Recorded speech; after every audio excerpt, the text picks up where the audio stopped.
Nous sommes au cœur de notre sujet. Ceux qui prétendent restaurer le politique partent immanquablement de ces deux questions, l'État régalien et les communautés organiques. Ce sont des notions chargées, et comme toute notion chargée, ce sont des notions piégées. Que désigne une communauté organique? Est-ce la tribu, la société, la chaleur d'une identité particulière et partagée? Et si c'est cette chaleur qui forge la communauté organique, ne tombe-t-on pas alors dans la possibilité de la déplacer? Une communauté organique africaine déplacée en Europe aurait-elle sa justification? On nous proposera alors peut-être l'État régalien, protecteur, voire édicteur de normes. Il fournirait les limites à ces communautés. Mais en fournissant ces limites, il porte le risque de deux excès. D'abord, il s'arrogerait à lui seul le droit de définir l'identité et un maintien sans partage de la puissance souveraine. Pire, il pourrait vouloir modifier la structure même des communautés organiques. C'est là qu'intervient dans le titre de notre sujet l'idée d'équilibre. Je vous invite à réfléchir à ce terme. Il n'est pas innocent. L'équilibre ne fonde pas forcément la justice. Il ne prétend pas à dire la vérité. Il est mécanique, mathématique, incompris, indéfinissable, état latent. C'est ce que nous allons essayer de voir. Car finalement, régalien et organique nous renvoient à l'origine des deux institutions édictées dans le titre. L'une est sise dans le corps du roi, c'est régalien. L'autre, dans la précision du lien de solidarité qui s'effectue dans la communauté. Cet équilibre, nous le voyons, va donc au-delà du mathématique ou de l'idéologique. Il ne peut être ni abstrait ni segmenté. Il nécessite de trouver la bonne mesure. Qui est souverain? Et de cette question, quelle est la source de cette légitimité du souverain? C'est à cela que nous reviendrons certainement dans la discussion. Prenons le premier point. J'insisterai sur le second, les communautés organiques. Et le premier point étant l'État régalien. Évidemment, ne les distinguons pas. Un sujet de voir comme le café au Brésil ne doit pas se traduire par grand café, grand thé au Brésil. Donc, l'État régalien, commençant à en parler, je voudrais parler des communautés organiques, qui sont finalement assez liées, et de toute façon, c'est une des raisons pour lesquelles je n'avais pas compris le sujet, elles n'existent plus, pas plus que l'État régalien d'ailleurs. Donc, nous parlons de deux choses qui appartiennent au même monde, l'ancien monde révolu, enfin, en voie d'abandon. Tu m'interpelles, Alain, sur ce que j'entendais par souverainisme. Quand je maniais beaucoup de mots, je me suis aperçu qu'il était d'un maniement délicat et pour tout dire, je l'ai moins utilisé ensuite, tout en le revendiquant, malgré tout. Mais il est trop associé, ce qui est pour vous d'ailleurs assez antithétique, c'est-à-dire une forme d'État autoritaire, jacobin, l'énarque que je suis est vraiment trop collé à cette image-là. Et cet État a beaucoup servi et beaucoup failli. Évidemment, Alain, la souveraineté, la revendication de souveraineté est un moyen. Pourquoi faire? C'est une image du capitaine à bord. Pourquoi faire? Eh bien, pour prendre la meilleure route pour le bateau et pour la nation, ça s'appelle le bien commun. Il y a quand même, dans le terme de souveraineté, bien qu'en effet ce ne soit qu'un instrument, une réponse, un contenu non et un contenu, c'est-à-dire le bien commun. Mission évidemment très vague et très floue, j'en profite pour faire une minute de publicité, et ça tombe bien, le bien commun est le sujet du dossier du dernier numéro conservateur.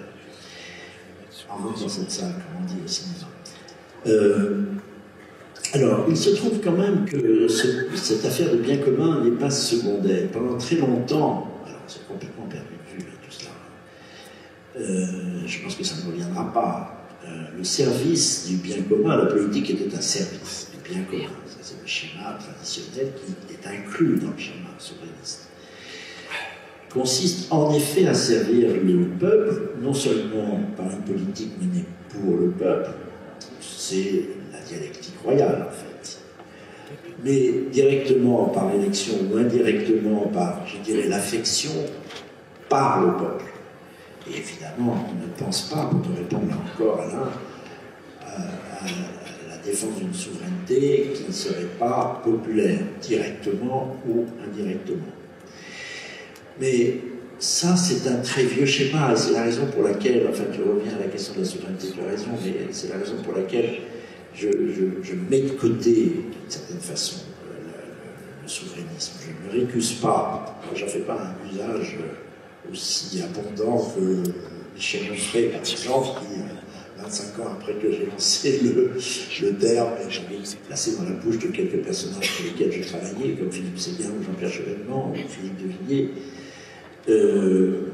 en fait un usage absolument abusif. Il y a quelque chose d'aboli dans la souveraineté, il faut bien le dire. C'était d'ailleurs le problème du général de Gaulle, on l'a bien compris. Il y a quelque chose d'aboli dans ceux dont la souveraineté n'est que l'instrument, c'est-à-dire le service du bien commun. Surtout à une époque comme la nôtre où le bien commun n'est plus pensable dans une société effritée en multiples communautés. Et si j'étais polémique, mais pourquoi ne pas l'être un peu, je dirais qu'on ne peut plus penser au bien commun dans une nation en voie d'invasion. Ce n'est pas raisonnable. Ça n'est hélas plus possible.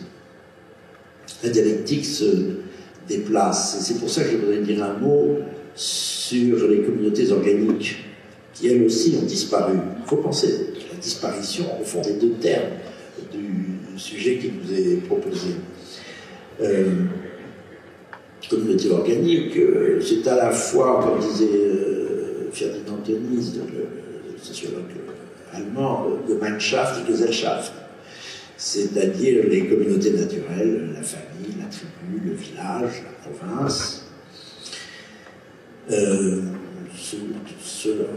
Ces communautés auxquelles on appartient par nature, sans les avoir choisies, et puis celles qu'on a choisies, et Tönnies disait qu'on progresse de plus en plus, que l'humanité avançait de la Gemeinschaft à la Gesellschaft, c'est-à-dire les contrats, une certaine conception justement non naturelle de la nation, autre sujet à discuter, mais surtout les entreprises, les syndicats, les magistratures, les féodalités diverses, qui seraient de l'ordre de la Gesellschaft, c'est-à-dire de la volonté du contrat, la volonté d'appartenir.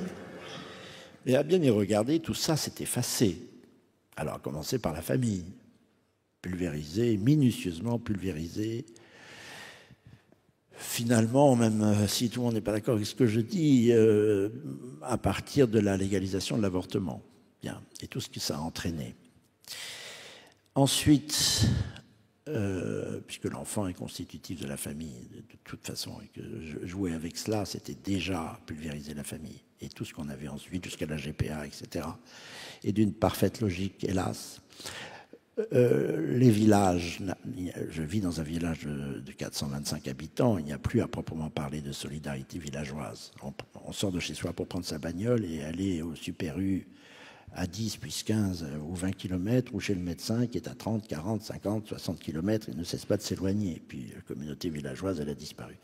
Bref, je ne continue pas. Quant au Gesellschaft, ça ne va pas beaucoup mieux. Je crois même que les entreprises ont disparu. Même si on pouvait penser que c'était celles qui surnageaient. Les magistratures ont disparu, puisqu'elles sont toutes aux ordres de quelque chose qui les dépasse. L'État a grosso modo disparu.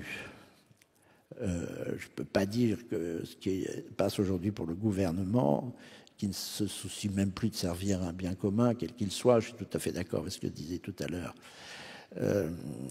Engels, c'est embêtant, j'ai oublié son prénom, Alain, je crois, pardon, excusez-moi, David, pardon. Il n'y a plus que quelques nuances de gauchisme, non seulement dans l'expression populaire, mais aussi dans les politiques appliquées au fond. Donc il faut penser cette pulvérisation générale au bénéfice d'une seule chose. Et ça, c'est le point de départ, pour moi, de la réflexion sur le lien entre l'État et les communautés organiques. C'est l'appropriation de tous les pouvoirs par l'idéologie, en réalité, et par l'imaginaire, qui a tout supplanté, par une sorte d'oligarchie à la fois plutocratique et technoprogressiste, on pourrait dire, qui inclut jusqu'à l'élite, l'ancienne élite de l'État, c'est-à-dire grosso modo la confrérie davosienne, quoi, Davos. Ce ne sont plus des entreprises au sens du mot entreprendre. Elles ont disparu. Et toute l'opération Covid, d'ailleurs, a aussi consisté à supprimer les petites, moyennes entreprises, à commencer par les bars, les restaurants et tout ce qui appartenait, et là, ça appartiendra de plus en plus à l'ancien monde, au bénéfice d'une société d'écran, d'une société d'oligarchie invisible et incontrôlable. Et je pense que, pour finir, rassurez-vous, Charles, j'achève, ce dont il faut parler aujourd'hui, ce n'est pas l'opposition, la vieille opposition qui était pleine de connivence, n'est-ce pas? Condé a été gracié, si on peut dire, ou pardonné par Louis XIV, c'est-à-dire qu'on pouvait se rebeller contre l'État régalien, puis finalement, embrassons-nous Folleville, on se retrouvait toujours. Elles appartiennent toutes les deux, la logique de l'État régalien, de la souveraineté, la logique des communautés organiques à l'ancien monde. Ça ne veut pas dire qu'il est mort, je dis à l'ancien monde. Au bénéfice d'un nouveau monde contre lequel, alors là, je demanderai à reprendre la parole tout à l'heure, contre lequel, c'est-à-dire cette espèce d'oligarchie davosienne, contre laquelle nous ne savons pas quoi faire. Quel est notre instrument? C'était très clair dans les interventions qui précédaient. Est-ce qu'on en est réduit à faire, comme disait en effet David Engels, des communautés parallèles fondées sur le souvenir, la longue mémoire européenne et assez exemplaires pour se réimposer petit à petit en vertu d'une parfaite auctoritas? C'est très tentant. Et c'est d'ailleurs ce que nous n'avons qu'à faire dans l'immédiat. Mais je pense qu'il y a d'autres solutions. Et ce dont j'aimerais parler tout à l'heure, si on a encore quelques minutes, c'est justement quelle solution en face de cette confusion parfaite de tous les pouvoirs, c'est-à-dire dans une logique totalitaire. C'est pour ça que j'aime le mot conservateur, parce que le mot conservateur a quelque chose d'anti-totalitaire. C'est le nouveau sens du mot, à mon avis. Le conservatisme, ou l'esprit conservateur, c'est ce qui s'oppose à ce totalitarisme davosien dont je pense qu'il est pour l'instant en pleine montée de sève et qu'il est incontournable, mais nous devons nous situer en face de cette énorme concentration de tous les pouvoirs qui nous échappent, et c'est à mon avis l'origine, enfin le point de départ, en tous les cas, de toute conversation sur l'organisation des pouvoirs. Merci beaucoup. Alain de Benoît, est-ce que vous partagez ce constat d'effacement? Oui, je partage le constat, bien sûr, on le partage tous, mais après... le bien commun, d'accord, évidemment, mais pas facile à définir, le bien commun. Hein. Il y a déjà ceux pour qui, dans l'expression le bien commun, le mot qui compte, c'est bien, et puis ceux pour qui le mot qui compte, c'est commun. Hein. Ça fait déjà deux écoles. Non, je crois qu'il faut savoir laisser les abstractions à leur place. Maurras se distinguait, c'est pas à vous que je l'apprendrai, pays réel, pays légal, mais le vieux camarade Marx distinguait aussi très bien l'infrastructure et la superstructure. Et dans notre petite discussion, les communautés organiques, c'est évidemment l'infrastructure. C'est ce qui compte, c'est la base. L'intérêt de notre discussion, c'est pas d'arriver au constat que tout va pas très bien aujourd'hui, mais de bien comprendre qu'il ne faut pas surestimer les institutions, qu'un État peut être parfaitement souverain, détenteur de fonctions régaliennes, et en même temps passer tout à fait à côté du bien commun et de sa tâche destinale, disons. Je prendrai un exemple, le premier qui me vient en tête. Justin Trudeau au Canada est un personnage qui est assez souverain dans ses fonctions. On ne peut pas dire qu'il ait choisi vraiment le bien commun, ni qu'il ait un souci immense de l'identité canadienne en général et québécoise en particulier. La souveraineté ne garantit pas l'identité. Voilà le point, à mon avis, essentiel. En revanche, elle est nécessaire, si l'on a le souci de l'identité, à conférer les moyens de force qui vont dégager, je dirais, l'autorité nécessaire au pouvoir pour s'imposer et le pouvoir nécessaire à l'autorité pour s'exercer. Qu'est-ce que c'est les communautés organiques? Ce sont des communautés qui sont des organismes, c'est-à-dire qu'elles sont vivantes. Qu'est-ce qu'on veut dire en disant qu'elles sont vivantes, outre le fait qu'elles bougent, qu'elles remuent, qu'elles existent? C'est qu'elles vivent en tant que communauté présente à elles-mêmes, partageant consciemment ou inconsciemment des valeurs, des références, une histoire, des coutumes, une sociabilité, des mœurs, tous ces dépôts qui ont contribué à la sédimentation de la formation d'un peuple. Car au fond, on pose toujours la question, mais la réponse est très simple. Qu'est-ce que c'est que l'identité d'un peuple? C'est son histoire. C'est tout ce dont il a hérité, qu'il a contribué directement ou indirectement à le façonner. Et tout ça reste vivant pour autant qu'il existe un lien social. Et là, on retrouve effectivement la problématique communauté-société. Un lien social vivant, pas un lien social par les réseaux sociaux qui n'ont de sociaux que le nom. C'est là où on retrouve l'opposition entre la réalité et le virtuel, l'authentique et le on, l'inauthentique, comme dit Heidegger par excellence. Entre le concret et l'abstrait, la concrétude. Concrétude même, c'est l'existence d'un peuple. Après, on peut faire sur le coin d'un bureau 1000 constructions théoriques pour montrer comment doit s'exercer la souveraineté, etc., etc. Donc pour moi, les deux sont absolument indissociables. Quand je disais tout à l'heure qu'on parle de la souveraineté nationale ou de la souveraineté populaire, à mon avis, elles se complètent totalement. S'il n'y a pas de souveraineté populaire, souveraineté nationale, elle est vide. Et si la souveraineté...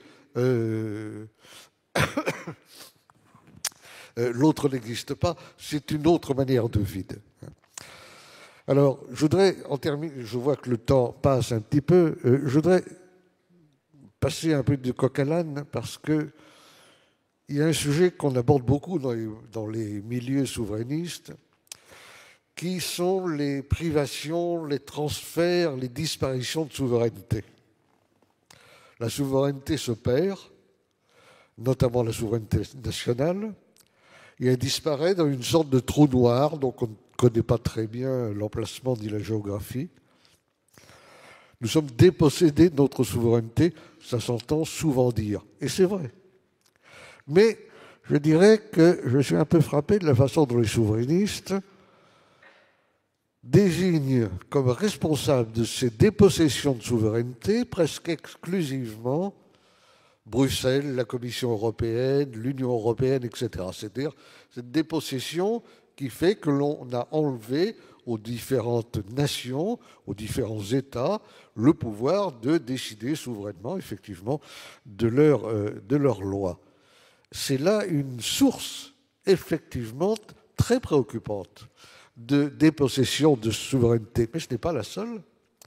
Il y en a une autre dont on parle beaucoup moins, c'est la privatisation des fonctions régaliennes. Nous disions tout à l'heure, et nous en étions d'accord, que les fonctions régaliennes, ce sont celles qui doivent être exercées par l'État, par le public. Pourquoi? Pour ne pas tomber dans les mains du privé, de la logique du privé, et des lobbies, de la logique, l'axiomatique des intérêts qui caractérise le secteur privé. Or, à quoi est-ce que nous assistons depuis plusieurs décennies déjà? C'est à une privatisation de la police, privatisation de la fonction judiciaire, privatisation des prisons, privatisation de l'armée. Les fameuses compagnies militaires de sécurité. Aujourd'hui, tout le monde vous parle des zigotos du groupe Wagner. Groupe Wagner qui s'agite un peu partout. Le groupe Wagner, c'est une compagnie militaire de sécurité, comme les Américains en ont créé des dizaines et des dizaines. Ce qui est très intéressant, c'est que les compagnies militaires de sécurité, c'est un nom élégant pour parler des mercenaires, mais c'est qui font une guerre au service d'un État en tant qu'organisation privée, ont des effectifs qui sont plus importants que ceux de l'armée américaine. Donc on assiste bien à une privatisation de l'armée. Dans un autre domaine, il paraissait jusqu'ici, jusqu'à il y a peu de temps, évident que seuls les gouvernements pouvaient se lancer dans des aventures spatiales. Envoyer des hommes sur la Lune, fabriquer des satellites, des stations spatiales, etc. Et puis maintenant, subrepticement, sans que ça provoque tellement de commentaires, on s'aperçoit que M. Bezos, Musk ou je ne sais quoi, se lance à titre privé dans l'aventure spatiale, envisage de coloniser des planètes, de les privatiser éventuellement, de privatiser la Lune, l'espace, les planètes.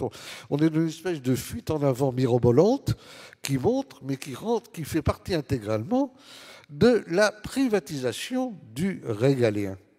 Alors cet aspect de privatisation, à mon avis, il est très important. On pourrait en donner d'ailleurs beaucoup d'autres exemples. Prenez l'exemple d'Interpol, par exemple. Organisme de coordination interétatique de police internationale. Interpol est une organisation régalienne, même si c'est intergouvernemental. Mais savez-vous que le budget d'Interpol a été délégué au privé? Qui finance Interpol? Les cigarettes Philip Morris, la Fédération internationale de football, les laboratoires Sanofi, c'est-à-dire des entreprises contre lesquelles ou sur lesquelles Interpol pourrait avoir à enquêter demain. Ce sont des choses que beaucoup de gens ne savent pas. Donc la privatisation de la souveraineté des fonctions régaliennes est un sujet tout à fait important. Alors, moi, je m'en tiendrai là, je vais vous repasser la parole, Paul-Marie. Mais je crois qu'il y a les deux aspects. Il y a vraiment, dans notre discussion, deux aspects. Il y a d'un côté, à quoi sert la souveraineté? Elle sert à beaucoup, mais elle n'est pas la clé de tout. Il faut être attentif aux endroits et aux manières, aux diverses guises par lesquelles elle se défait. Et puis, il faut bien voir que ce qu'on appelle de façon un peu rituelle, il faut bien le dire, les communautés organiques, par opposition aux sociétés mécaniques, aux sociétés de l'ennui, de l'anomie, ces communautés organiques, c'est à la base qu'il faut les refaire vivre par des procédés de démocratie plus directs, par un recours plus élémentaire aux traditions, aux liens sociaux. Éviter que l'État ne se substitue aux individus pour les fonctions d'assistance, d'aide, d'entraide, tout ce vaste domaine de la réciprocité que l'on a évacué et délégué aujourd'hui à l'État. Mettre l'accent sur les peuples. Les peuples, sans les peuples, il n'y a rien. Les peuples doivent rester vivants et, si possible, rester, comme disait Raymond Rouillet, long vivants. Long vivants.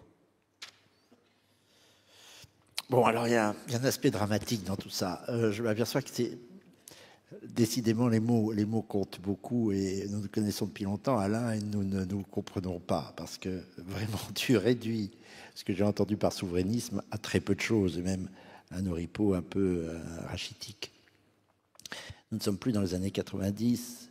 Évidemment, ce mot est arrivé dans les années 90 dans la foulée de Maastricht et d'une dépossession accélérée, mais qui s'était déjà engagée, de l'État régalien par une superpuissance. Enfin, une superpuissance, en tous les cas, un pouvoir supranational qui n'est pas devenu une puissance, justement. Mais nous n'en sommes plus là du tout. D'ailleurs, j'ai jamais pensé, non seulement, comme je le disais, que la souveraineté nationale était dissociable de la souveraineté populaire, mais qu'elle était dissociable de la souveraineté identitaire, de la souveraineté culturelle, on peut dire. J'ai toujours dit qu'il y avait 3 piliers au moins de la souveraineté. Il y a aussi le pilier qui intéressait beaucoup mon ami François Fillon, c'est-à-dire la souveraineté financière. Mais c'est encore autre chose. Les 3 principaux piliers, c'est ce dont je viens de parler, c'est-à-dire la souveraineté vis-à-vis le roi est empereur en son royaume, si vous voulez, vis-à-vis des pouvoirs étrangers, la souveraineté à l'intérieur, c'est-à-dire l'autorité de l'État, et surtout, peut-être la plus importante, elle est devenue majeure, la souveraineté culturelle. Elles sont indissociables, Alain. Ne fais pas semblant de penser qu'elles se réduisent à la lutte contre l'Union européenne, qui était au fond, qui a tout absorbé, et là, c'est pour ça que j'ai pris une distance vis-à-vis de ce mot qui a été mal compris, mal utilisé, etc. J'ai toujours pensé que le principal ennemi, c'était même pas l'Union européenne, c'était en effet la privatisation du politique. Je l'ai toujours pensé, je l'ai toujours dit, mais quelquefois ça ne sert à rien de penser et de dire, ça ne passe pas. Les mots trompent ou n'entrent pas dans les neurones de vos interlocuteurs. Je parle pas de toi, mais tout le monde. C'est évidemment la souveraineté. J'ai toujours pensé, et je l'ai fait dire à Philippe Séguin très souvent, que l'ennemi principal, c'était la privatisation du politique. Et là, on est arrivé à un point, je t'ai coupé tout à l'heure parce que tu parlais des fonctions régaliennes, mais le sujet est énorme. Aujourd'hui, sur la table, avec l'affaire McKinsey, bon, je m'étonne que tu n'en aies pas parlé, mais la privatisation est absolue, parce qu'on se rend compte que toute une politique de santé, c'est pour ça que je m'étais permis de t'interrompre, excuse-moi, tout à l'heure, lors de ta première intervention, on est arrivé à enfermer toute une population, à décréter des couvre-feux, à interdire des médicaments parce qu'ils soignaient, évidemment, c'était très embêtant. Paul-Marie, je t'interromps juste une seconde, vas-y. Parce qu'on parle de la privatisation, et oui, avec l'esprit de l'escalier, l'histoire McKinsey, dont on parle beaucoup en ce moment, ce scandale macronien autour de ces consultants privés, ça rentre dans le débat. Ah ben oui.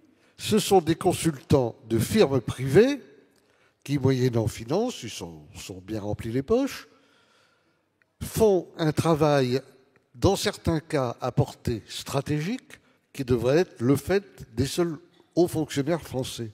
Ça contribue à la privatisation de la fonction régalienne. C'est exactement ce que je dis. Et c'était déjà en ligne de mire, enfin en marche à partir du milieu des années 70 en réalité. Giscard en est un symbole, mais on est arrivé à McKinsey, c'est-à-dire à un nouveau gouvernement qui impose, comme je disais, des politiques totales qui vont jusqu'à l'enfermement des populations, qui sont les mêmes d'un gouvernement à un autre, parce que c'est le même cabinet qui s'est arrogé les gouvernements. C'est pour ça que je disais tout à l'heure, l'affaire McKinsey montre que l'État et les gouvernements sont en gros abolis au bénéfice justement, y compris dans les fonctions les plus régaliennes, c'est-à-dire battre monnaie, les bitcoins, n'importe qui peut en émettre, c'est fini le monopole de battre monnaie, le monopole de l'armée, c'est fini, tu as très bien cité, et il est capital, il est très important, parce que la question de la violence est cruciale. Là, la violence, elle n'est plus du tout aux mains des États. Et alors, bonjour les dégâts, on va voir au fil du XXIe siècle ce que ça donne. Bon, la privatisation des armées est un énorme sujet. C'est pour ça que je dis que tout est aboli. Et nous ne sommes plus du tout dans les années 90. Alain, tu me répondais comme si on était en 1992 lors du débat sur Maastricht tout à l'heure. Nous sommes 30 ans plus tard, mon cher Alain. Il s'est passé beaucoup de choses. Soyons les contemporains, si c'est possible, c'est très difficile, de notre propre histoire. Et j'objecte, pour finir, hélas, je ne peux pas être d'accord, je ne peux plus être d'accord, là j'ai changé, avec l'antidote, c'est-à-dire le peuple. Là, Je l'ai beaucoup pensé, je ne le pense plus. Je ne sais pas s'il y a encore des peuples, je ne sais pas s'il y a encore un peuple français. Non seulement parce que je faisais référence à l'invasion, au grand remplacement. Je trouve très modéré d'ailleurs le terme de grand remplacement, on le trouve extrémiste. Moi j'aimerais plutôt parler d'invasion. Je cherche des yeux Renaud Camus, je ne sais pas s'il est quelque... Je trouve, cher maître Renaud Camus, que vous êtes d'une modération coupable en parlant de grand remplacement. En fait, c'est une invasion pure et simple. Et c'est une invasion tellement consentie qu'on se met à douter de l'existence même d'un peuple. Parce qu'un peuple, normalement, quand il est envahi, hein, il réagit. On l'a encore fait en 40. Bien. Mais il y a encore pire. De quoi cette anomie populaire est-elle le signe? C'est que déjà le peuple n'existait pas, n'existait plus. C'est le ballottage de De Gaulle en 65 qui l'a stupéfait. Il croyait qu'il avait 80% des gens derrière lui. Il portait tellement le bien commun. Mais il y a une phrase terrible de Henri Gobard. De Gaulle se faisait une certaine idée de la France pendant que les Français se faisaient une certaine idée de l'Amérique. Ce peuple, Alain, il a déjà été pulvérisé. Et depuis... s'il faut une date, 1917, par l'imaginaire européen et national. Ils ne sont pas opposables. Je suis d'accord là-dessus. Attends, là, vraiment, je finis, c'est important. J'espère que tu vas me répondre. Je ne sais pas si on va dépasser notre temps, mais il faut bien comprendre que la dépossession nationale a commencé il y a un siècle. Elle a commencé avec le mythe, je dis bien un mythe, du sauveur américain. Vous savez, les Américains sont arrivés soi-disant en 1917 avec Pershing en juin 1917. Ils ont aligné à peu près personne jusqu'en avril 1918. Qu'est-ce qu'ils ont fait pendant un an? Ils ont fait du cinéma. Ils ont fait des expositions dans toutes les villes de France sur le thème « Le sauveur américain est là ». Et le cinéma a commencé à ce moment-là. Après est arrivé justement le cinéma, la musique, le jazz, le chewing-gum, et tout notre imaginaire. C'est ce que nous constatons ici.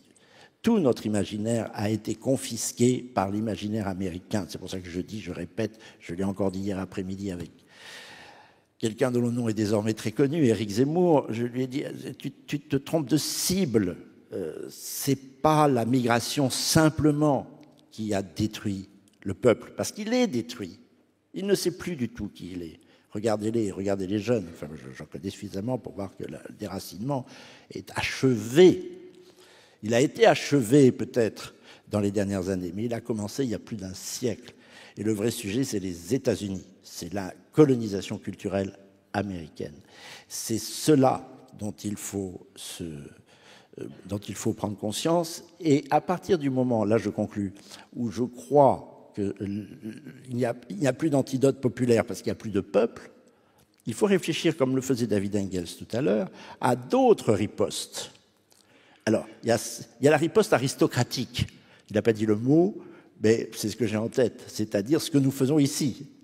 Il appelait ça des communautés espérantielles ou espérantialistes, qui doivent être exemplaires, garder la pleine mémoire, lire Alain de Benoît intensément du début à la fin et garder le cap. Bon. Et puis quelques autres, bien sûr. Et puis des livres d'histoire. Et puis Tolkien, etc. Très bien, très bien. Ça ne fait pas tout à fait... ça ne me suffit pas, parce que c'est la longue mémoire, c'est la longue durée, mais c'est la longue souffrance aussi, parce qu'on va souffrir pendant longtemps. On sera quand même très minoritaire, enfin on sera plus de ce monde, hein, rassurons-nous, heureusement d'ailleurs, mais la persécution, la solitude des héritiers va durer des décennies, peut-être des siècles, je ne sais pas, nous sommes des moines copistes au 6e ou 7e siècle actuellement. Il y a quand même une autre hypothèse, je finis là parce qu'on pourrait en parler beaucoup, mais je lâche le mot simplement, pour restaurer ce qui peut l'être d'une tradition, parce que je pense en essentialiste et platonicien, c'est une des choses qui nous oppose Alain depuis longtemps, que rien ne meurt jamais. Donc le peuple, au fond, ne fait qu'entrer en dormition, comme on disait du roi au Moyen-Âge. Il est quand même quelque part par là, la mémoire est enfouie, mais rien ne meurt. Il y a un énorme élément qui peut tout changer. On n'y pense pas. Pourtant, il est omniprésent dans l'histoire. Et merci Charles d'avoir noté je suis l'auteur d'un livre qui s'appelle L'Europe vers la guerre, je suis obsédé par la dimension salvatrice de la guerre. Et plus que sur le peuple, je mise sur la guerre. Le grand chamboulement historique, il se fera par la violence, qu'elle soit d'ailleurs d'État ou privée. Elle se fera entre des civilisations, on nommait bien entendu l'ennemi. L'ennemi, c'est celui qui est aux portes, c'est-à-dire l'islam, la Turquie, le monde arabe. Et de ce point de vue-là, je pense qu'un signe merveilleux, alors là, je pense que je vais devoir demander une escorte pour sortir de cette salle, mais le signe merveilleux de la renaissance de la guerre, il est arrivé le 24 février dernier, quand le seul pays européen qui reste européen, c'est-à-dire la Russie, a enfin résisté à l'impérium américain.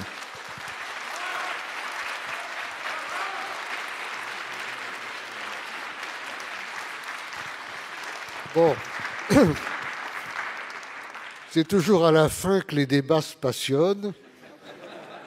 Et là, on allait passer du grand remplacement à la guerre en Ukraine, puis à la notion de peuple. Alors là, on y est. Paul-Marie, vous disiez qu'est-ce qu'on fait ici? Ben justement, alors là, on peut y être pour longtemps. Non, nous sommes pressés par le temps. 2 mots. Je ne partage pas tout à fait, en effet, ce que vous dites à propos des peuples et du peuple. Oui, il est en très mauvais état. Mais je crois que les peuples existent toujours. Je crois que l'histoire est toujours ouverte. Et ce n'est pas du tout une différence d'être optimiste ou pessimiste.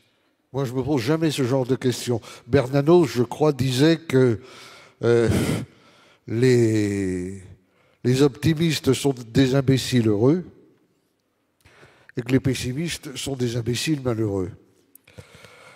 Ça me paraît assez juste. Je ne vais pas me lancer maintenant, à l'heure qu'il est, dans une grande discussion autour de la notion de peuple. Je crois que les peuples existent toujours. Je crois que les classes populaires existent toujours. Je crois que la colère sociale existe toujours et qu'on le verra bientôt. Mais je crois aussi que même quand les choses peuvent se dégrader encore, alors ce sont d'autres objectifs qui se formulent. Qu'est-ce qui se passe quand on n'a plus rien à transmettre? Mais c'est très simple. Quand on n'a plus rien à transmettre, il faut lancer un nouveau commencement. Il faut commencer à nouveau. Il faut faire à nouveau couler la source, comme l'ont fait les Grecs en d'autres temps. Mais ça nous emmènerait bien loin de laisser couler la source. Merci à l'Iliade d'avoir organisé ce petit débat.